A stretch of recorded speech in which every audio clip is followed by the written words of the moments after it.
Meanwhile, UVA releasing new details about the suspect. The school now saying they got a report that Christopher Darnell Jones Jr.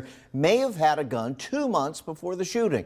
The question tonight, though, is did the school drop the ball in their response? AJ Nwoko joining us live outside the Albemarle County Courthouse, where Jones set to make its first court appearance tomorrow morning. AJ. Yeah, Kurt, 2 weeks prior to the shooting, University Student Affairs said they escalated Jones's gun case so that it would receive disciplinary action. But they're now admitting that that report was never sent to the university's Judiciary Committee.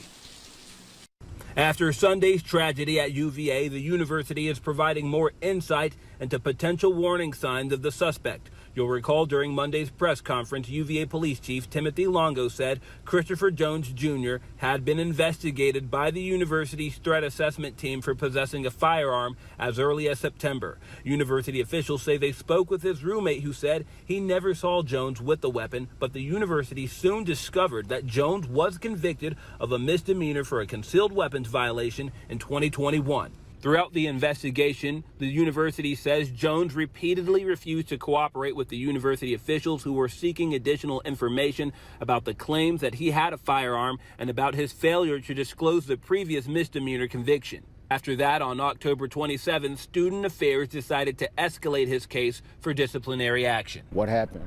Why did it have to get this far?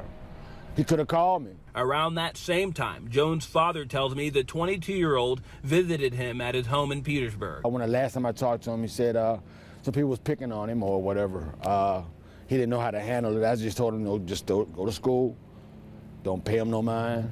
Do what you got to do. He was real paranoid when I talked to him about something. He wouldn't tell me everything. Jones Jr. was on that trip to the Capitol with a bus full of UVA students when police say he opened fire on several students, killing 3 and injuring several others after they returned to grounds. Jones was arrested in Henrico after a 12-hour manhunt. Tuesday evening, Jones was taken from Henrico Jail to the Albemarle-Charlottesville Regional Jail. And Jones is expected to appear via video for his arraignment hearing tomorrow at Albemarle County General District Court at 9 a.m. We'll be sure to give you the latest from that. That'll do it for us now, live and on your side in Charlottesville. AJ Nwoko, NBC 12. All right, we know you'll stay on top of it. Thank you, AJ. Well, there may be